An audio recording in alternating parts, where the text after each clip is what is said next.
Good morning and अस्सलाम वालेकुम। Allied school Almeraj campus chemistry lecture for grade 9th unit number 5 हम study कर रहे हैं, जिसमें हम फिज़िकल स्टेट्स ऑफ मैटर हैं और मैटर की 3 स्टेट्स ऑफ मैटर में हम लिक्विड स्टेट ऑफ मैटर की प्रॉपर्टी स्टडी कर रहे हैं, वेपर प्रेशर। इससे पहले स्टूडेंट्स हम लोग स्टडी कर चुके हैं इवेपोरेशन, जो कि हमने डिटेल में स्टडी किया था। और इसको समझने के बाद अगर आपको अच्छी तरह से ये समझ आया है तो then you can understand vapour pressure. Vapour pressure की डेफिनेशन स्टडी करने से पहले हम आपको ये बताना ज़रूरी है कि what is vapour. Vapour actually क्या होता है? जब लिक्विड कन्वर्ट होता है गैस में, तो ये जो गैस बनती है that is named as vapour. अब ये लिक्विड कैसे गैस में कन्वर्ट होता है और इसके लिए क्या कंडीशंस नेसेसरी हैं, हम एक कंटेनर में से इसको अच्छी तरह से अंडरस्टैंड कर सकते हैं। एक मैंने कंटेनर यहाँ पे ड्रॉ किया हुआ है, जिसमें मैंने लिक्विड ले लिया है कोई भी, और ये लिक्विड जो है हाफ ऑफ द बीकर मैंने कंटेनर में लिया है। अब इस लिक्विड को मैंने हीट किया है, आप देख रहे हैं। जब मैं इस लिक्विड को हीट करती हूँ तो ये लिक्विड्स जो हैं कन्वर्ट हो जाते हैं into gaseous state, gas form में ये कन्वर्ट हो जाते हैं। और ये जो गैस फॉर्म में इनकी कन्वर्जन है, इसको हम क्या कहते हैं? वेपर्स। ठीक है। और ये जो वेपर्स हैं ये एटमॉस्फेयर में जाना शुरू हो जाते हैं। इस प्रोसेस को हम क्या कहते हैं? Formation of vapours. अब ये जो वेपर्स हैं इनकी जो प्रोडक्शन हो रही है ये हमें बता रही है कि यहाँ से कोई ना कोई यहाँ पे प्रेशर बिल्ड हो रहा होगा। ठीक है। इस प्रेशर को स्टडी करने के लिए हमने एक क्लोज कंटेनर यहाँ पे ले लिया है, which is lid is place at the top of that container. और इस कंटेनर के अंदर भी हाफ फिल्ड हमने लिक्विड ले लिया है और इसको हमने हीट किया है। जब हम इसको हीट करते हैं तो ये लिक्विड के जो टॉप मॉलिक्यूल्स हैं, जैसे हमने पहले इवेपोरेशन में आपको बताया था कि ये सुपर मॉलिक्यूल्स बन जाते हैं और इनका temperature as compare to bottom molecules higher होता है। ये लिक्विड के मॉलिक्यूल कन्वर्ट हो गए हैं वेपर्स में, और ये कन्वर्ट होने के बाद वेपर्स के साथ से एक में कन्वर्ट होने के बाद ये टॉप ऑफ द कंटेनर पे चले जाते हैं, इसकी लिड पे, और लिड के ऊपर जाके ये रिवर्स होना शुरू हो जाते हैं। जब ये रिवर्स होते हैं तो ये मैंने एरो से आपको शो करके बताया है कि यहाँ पे ये एक प्रेशर बिल्ड कर रहे हैं इस लिक्विड के ऊपर जो इस कंटेनर में मौजूद है। ये जो वेपर्स जब लिक्विड के ऊपर प्रेशर बिल्ड करते हैं, प्रेशर अप्लाई करते हैं, तो हम इसको क्या कहते हैं? Vapour pressure.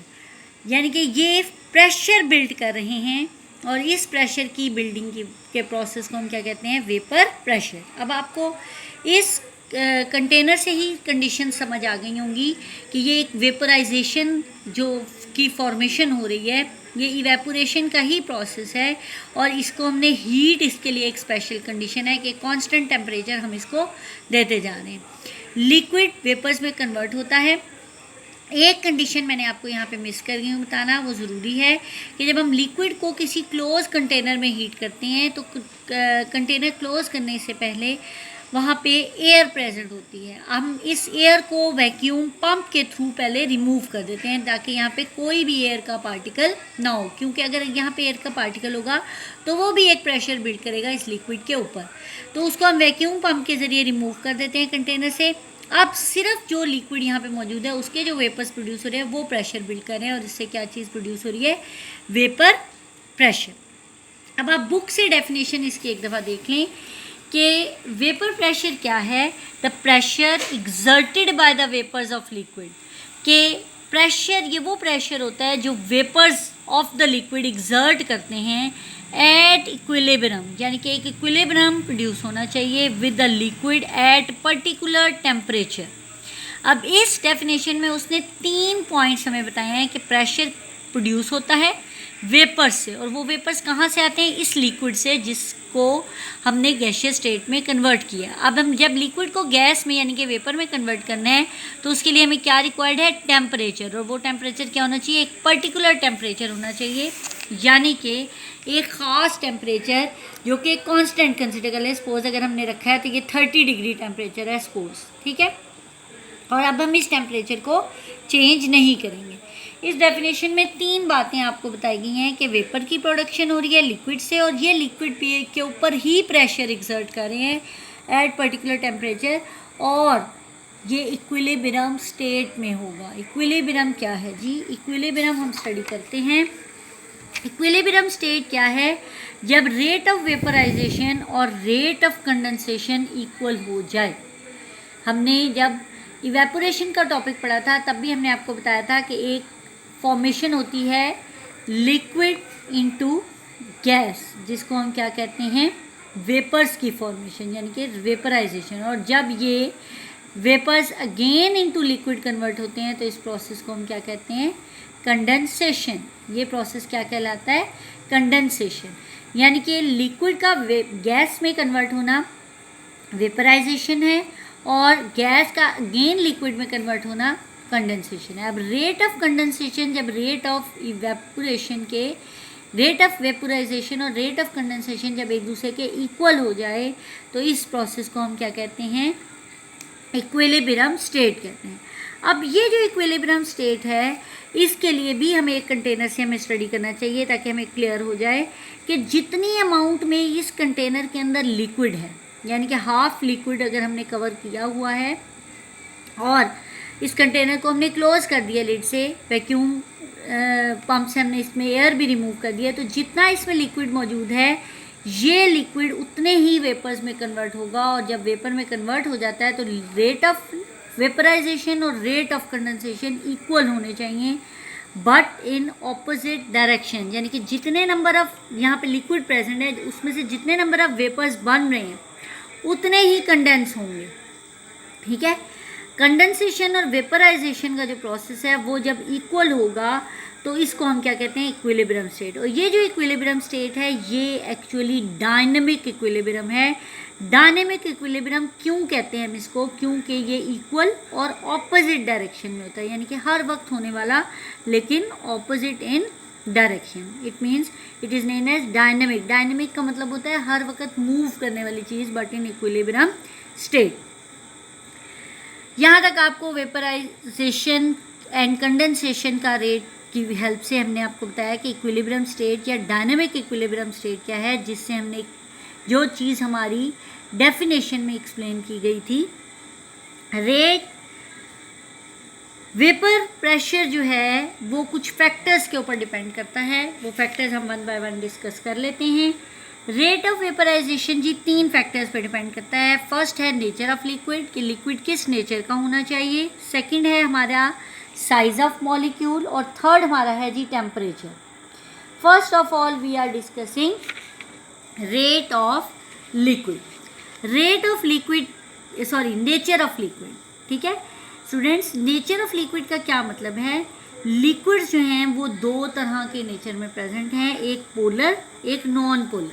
ठीक है, जो पोलर लिक्विड्स हैं वो कैसे वेपराइजेशन का प्रोसेस करते हैं, यानी कि उनमें वेपर्स जल्दी बनते हैं या देर से बनते हैं, ये हमने आपको बताना है, और नॉन पोलर्स में कैसे बनते हैं। लेकिन इससे पहले हम आपको एग्जांपल से थोड़ा सा बता दें कि पोलर और नॉन पोलर क्या चीज़ है।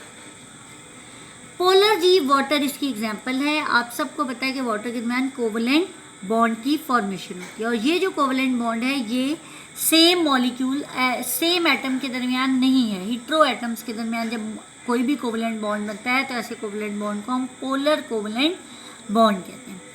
ये आप देख रहे हैं कि हाइड्रोजन, ऑक्सीजन और हाइड्रोजन ने मिलकर वाटर मॉलिक्यूल बनाया है, और इनके ऊपर एक S माइनस S प्लस और S प्लस लिखा है। ये जो S होता है that is partial positive partial negative charge आ जाता है, यानी कि यहाँ पे जो शेयर्ड पेयर है वो ज़्यादा टाइम स्टे करता है ऑक्सीजन पे और कम टाइम स्टे कर रहा है वो हाइड्रोजन पे, जिसकी वजह से हाइड्रोजन के ऊपर पार्शियल पॉजिटिव और ऑक्सीजन पे पार्शियल नेगेटिव चार्ज आ गया। इसकी वजह से पोल्स डेवलप हो गए हैं वाटर मॉलिक्यूल पे।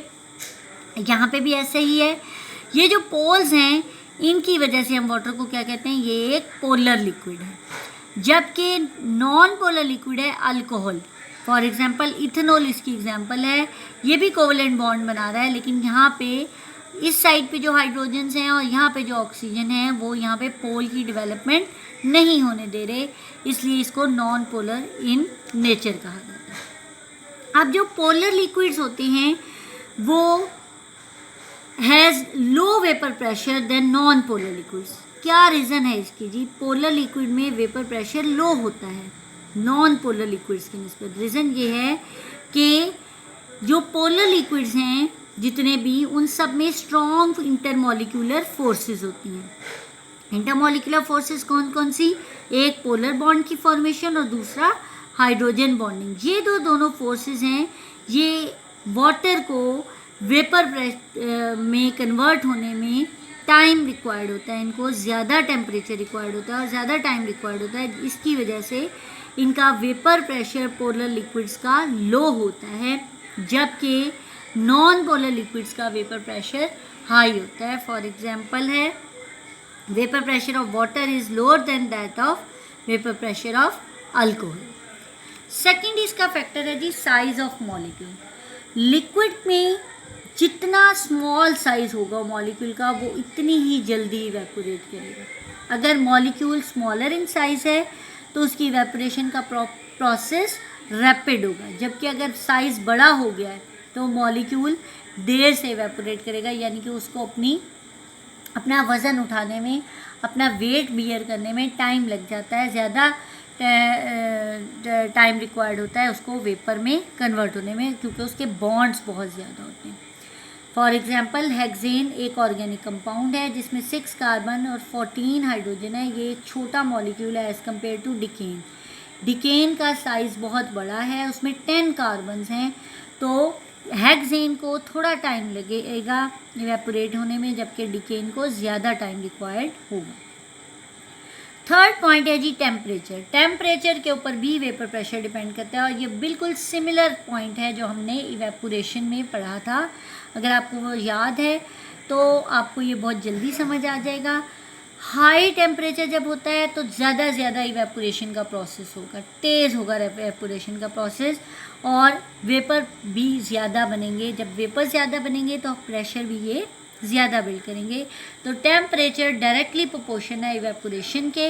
यही रीज़न है कि टेम्परेचर डायरेक्टली प्रोपोर्शन है वेपराइजेशन के, वेपर प्रेशर के। बिकॉज जब टेम्परेचर आप रेज़ करते हैं तो मॉलिक्यूल्स की काइनेटिक एनर्जी भी हाई हो जाती है, और जब मॉलिक्यूल्स की काइनेटिक एनर्जी हाई हो जाएगी तो वो मॉलिक्यूल्स जल्दी से वेपराइज हो जाएंगे। और आपको ये एक मैंने कंटेनर बना के इवेपोरेशन में बताया था कि जो सबसे नीचे वाले मॉलिक्यूल होते हैं उनका टेम्परेचर जब हाई होता है तो ये इनको पुश करते हैं, ये वाले इनको पुश करते हैं, और ये वाले बाहर निकल के वेपर में कन्वर्ट हो जाते हैं। ये चीज़ हमने इवेपोरेशन के टॉपिक में पढ़ी थी। तो इस हीट की वजह से ये लिक्विड के मॉलिक्यूल रैपिडली वेपर्स में कन्वर्ट हो जाते हैं, क्योंकि इनकी काइनेटिक एनर्जी बहुत ही हाई होती है।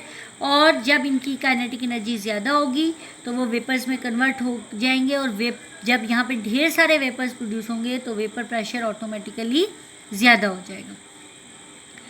ये चीज़ आपके बुक में टेबल 5.1 में कंपेयर किया गया है, vapour pressure of water at different temperatures. आप बुक पे देखें, आपको समझ आएगी कि टेम्परेचर जब 0 डिग्री था तो वाटर का वेपर प्रेशर कितना था, 4.5 मिलीमीटर ऑफ मर्करी, ठीक है।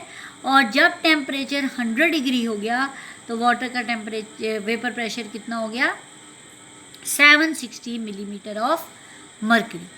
ये आपको समझ आ गया है इवेपोरेशन वेपर प्रेशर वाला टॉपिक। अब हम नेक्स्ट हमारा आर्टिकल होगा next boiling point. Thank you students.